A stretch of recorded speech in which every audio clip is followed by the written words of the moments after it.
Hindi ako papayag na ako lang ang maging maganda, maging kutis ko yan guys. Ayan. Gusto ko rin na may experience nyo yan. Very skin yan. Itong tatlong set guys, ipapag-giveaways ko. Hello guys, it's Jenny Biborga. Hello again and welcome back to my channel. Hello, hello, hello.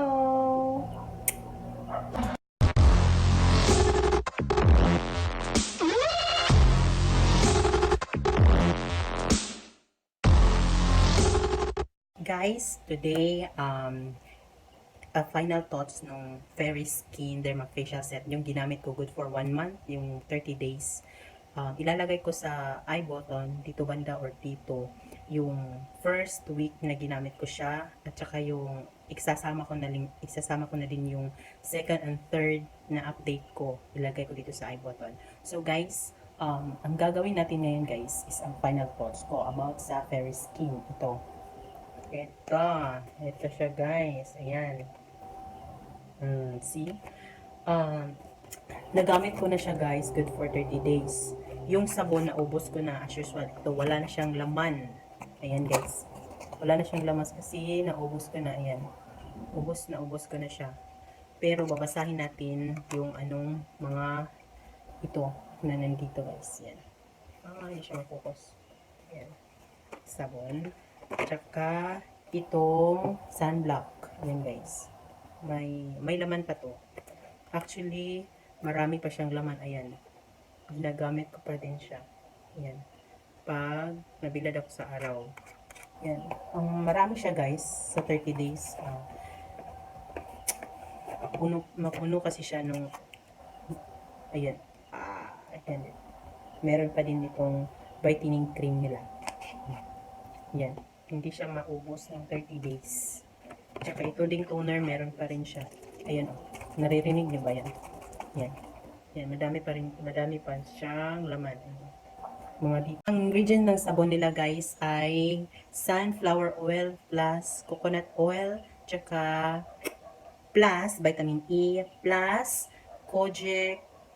Brightening naman nila guys, itong brightening cream nila, ito siya. Nandito sa likod ang directions at saka yung mga ingredients. Ayan. Yung direction niya guys, kailangan after ng toner siya gagamitin. Okay? At saka before bedtime talaga siya guys. Good for 1 month. Okay? So, ayan. At saka may ingredients dito. Hindi ko na babasahin pa. Mataas na. Ayan. Kini-claims ng cream nila guys ay whitening, anti-aging, tapos skin renewal, at saka tightened pores. Okay? So, yan lahat guys. Mai-experience nyo yan tulad sa na-experience ko. Kasi, so far naman yung sa result guys. Ayan. Rejuvenating set nga pala to guys. Ayan. After ko itong gumamit ng rejuvenating set nila, yung maintenance na naman, yung isa ka set. Yung kulay asol, yung blue. So, i-update ko rin kayo kung anong resulta dun sa paggamit ko ng maintenance set nila, yung kulay blue. Okay? At saka, ang susunod ay itong sunblock. Sunblock cream gel nila guys. Nandito din as usual tulad ng dun sa cream, yung direction at saka yung ano nila, yung ingredients nandito sa likuran ng jar. Yan.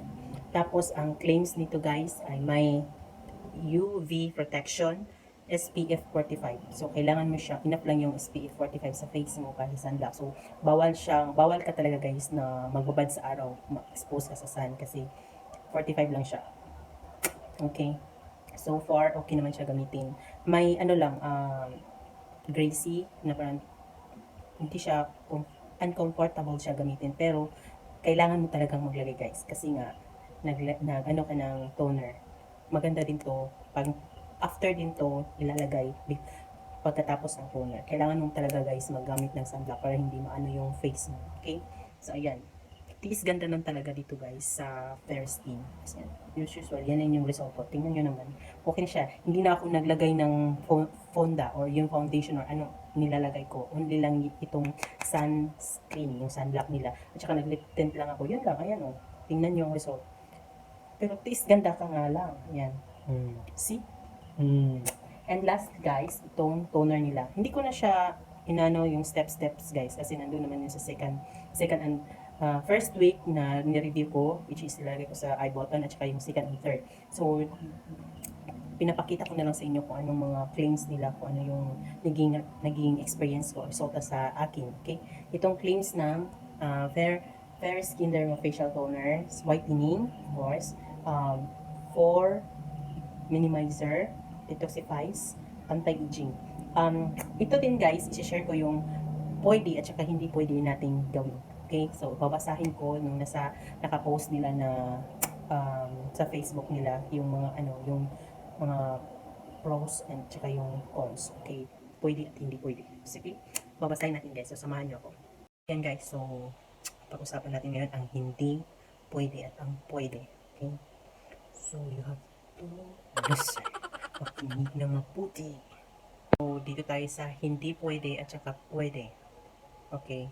Sa hindi pwede guys, ito sa sabon. Una tayo dito sa sabon. Is yung matagal nyong ilagay sa face nyo o ibabad nyo ng matagal. Yun ang hindi pwede guys. At saka sa yung pangalawa, yung irab nyo ng matigas. Parang ginaganyan-ganyan nyo talaga siya na yung madiinan nyo yung skin nyo. Yun ang hindi ding pwede. Okay. So, sa pwede, dito sa pwede guys, hanggang 20 seconds lang siya ibabad sa face. Okay? 20 seconds. Nakalagay yan dito guys. Nandito sa this direction. Hanggang 20 seconds lang ibabad sa face natin ang sabon.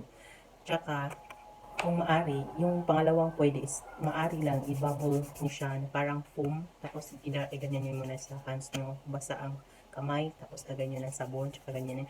Saka nyo na siya i-massage ng circular motion. Okay, yun ang sabon. Ganyan siya. Tapos babay ng 20 minutes, tsaka mag-rinse ng water. Yun, tapos na yun. Aaura ka na.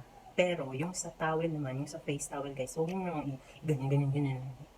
Ipahid talaga ng madiin yung cotton ng yung face towel sa face nyo. Ipat lang ng ganun.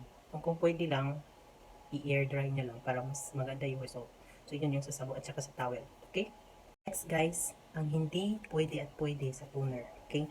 Ang hindi pwede sa toner is yung binasa nyo lahat yung cotton, yung hold ng cotton, di ba? Paglagay ng ganyan, huwag nyo siya masyadong basain kasi kaya nga nilagay yung word na toner, di ba? Malaking word na toner, hindi siya cleanser guys. Huwag nyo siyang gawin na cleanser. Okay, yan yung isang mistake na inaakala ang toner ay isang cleanser. Okay? Hindi cleanser ang toner. Okay? Ang nangyayari dito guys, huwag nyo siyang i-overdo o ano ba, itagal yung parang binabalik-balik na ganyan na pagka parang astringent or parang hindi astringent, parang cleanser na ginaganyan yung pabalik-balik yan. So, hindi yan, ganyan siya guys. Ang pwede dito, hanggang 3 to 5 drops lang ang paglagay ng cotton. Okay? Pero ako, ginagamit ko is 2 to 3 drops lang para hindi naman ako ganun kasi sensitive yung skin ko. So, ang ginagawa ko pag 3 drops, lagay ko, so nakaspread na yung yung liquid ng toner. So, ako na siya pinapahid or ginaganyan guys. One way lang. one way. Isang pahid lang guys, ganyan. Yan. Upward. Yan. Ganyan. Tsaka sa liig, ganyan. Huwag niyo siyang diinan. Okay? Huwag niyo siyang diinan hanggang mild lang yung pagkalagay niyo. Yan. So, doon. Okay?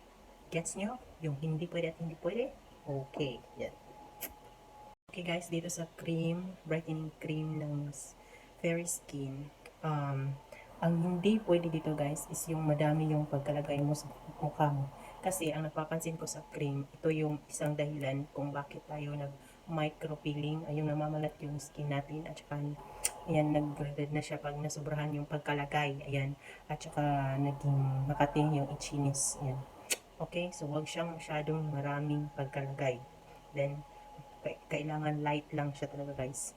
At yung pwede naman yung gawin nyo para hindi kayo para makontrol nyo yung dami ng cream, ilagay nyo sa T-zone nyo dito, kung pwede ilagay nyo lang dito, maliit lang. Tapos ang gagawin nyo guys, i-massage, kung may natitira kayong cream, i-massage nyo parang ganyan, circular motion, saka ganyan nyo lang upward, then dito din circular motion sa taas, upward dito din sa liit. Yun yung ginagawa ko guys. So Ayan. Pag naman, tip lang, pag nafe-feel nyo yung ano niya guys, yung mga ilang days, ako 2 to 3 weeks ko siya na-feel, yung redness, itchiness, and tingling sensation. Yun guys, yung parang nagnanama yan, mga ganyan-ganyan yung reaction. I-expect nyo na yan na reaction guys, kasi yan yung level, wow, level talaga. Yun yung nag-change or yung skin cells nyo nagre-renew. Okay? Yan yung nagre-react yung skin nyo. Ayan. So, gets nyo? So, yan. Ang pinakahuli guys, ang pinaka-last at pinakahuling nasa set is yung sunscreen na pinaka-importante naman sa set ng fair skin. Okay? Ito yung pinakahuli pero ito yung pinaka-importante guys. As in, napaka-importante nito. Ilagay nyo siya morning. At yun, cream nga pala guys, yung brightening cream is good for sa gabi. Okay, sa gabi yun. Ito, pang morning talaga to. Itong sunblock. May SPF 45. Okay, sinabi ko naman yan kanina. And always, always, always use sunblock before going out. At remember, 30 minutes na ka magpakita sa araw. 30 minutes guys. Para ma-absorb yung sunblock or your cream sa face mo. At kung kailangan, i-repeat nyo siyang i-apply. Okay? At saka, ganun din, dun sa cream, ng brightening cream na nafe-feel kayo. So, ganyan talaga yan guys. May mga progress na pagdadaanan natin. Kapag gusto natin maging maganda, maging representable yung face natin, tiis ganda talaga. Tiis na ganda. Para tutis Koreana. Ayan. Yan guys. So, ayun nga guys, yung take note nyo to ha, pag mafe-feel nyo na yung mga ganoong mga sa face nyo, lalo na sa ating mukha dito sa face na skin, kung ang na-notice nyo yung redness at saka yung itchiness nyo, charos, yan, yung mga ganyan-ganyan na mga pangyayari sa buhay nyo, wag na muna kayong maglagay ng toner, okay? I-skip nyo muna. Then pagka kinabukasan, saka nyo na siya i-continue. Ganon din dun sa, kung hindi na talaga siya, hapdi na talaga siya guys, pwede kayong mag-stop ng ilang araw, saka kayo mag-continue. Okay, i-rest nyo muna yung skin nyo. Lalo na sa katulad ko, sensitive skin, di ba, remember, rest ako ng 2 days, pero kinontinue ko hanggang 30 days. Okay? So, ayan na yun siya guys. Okay. I-resume nyo lang ang paggamit. Okay guys, mayroon tayong pasabog. Di ba sabi ko kanina may pasabog tayo. May pag-giveaway tayo guys. Giveaway. May pag-giveaway tayo. 3 pirasong set ng Fairy Skin. Ayan guys. Ayan. Hindi ako papayag na ako lang ang maging maganda. Maging putis Koreana guys. Ayan. Gusto ko rin na may experience nyo yan. Fairy Skin. Ayan. Itong 3 set guys. Ipapag-giveaway ko. Ipapag-giveaway ko. Ayan. Isa. Ayan. Kalawa. Ilapag ko muna. Okay. Ito guys, itong 3 set. Ayan guys. Ayan. May 3 winners tayo guys. At saka ayan. Kaya ako nag-share ng mga tips ko kanina kasi plano ko na mag-giveaway nito ng 3. So, ang mechanics guys, ilapag ko muna. Ang mechanics, ilalagay ko lang sa description box. Kaya please pakibasa yung description box na nasa box. Nasa description box. Basahin nyo yung mechanics guys. Sundin nyo lahat. At saka pwede lang yung mga sa Instagram or sa mga username nyo, pakilagay na sa comment section dito sa video na to. Ilagay nyo kung dana kayo, okay?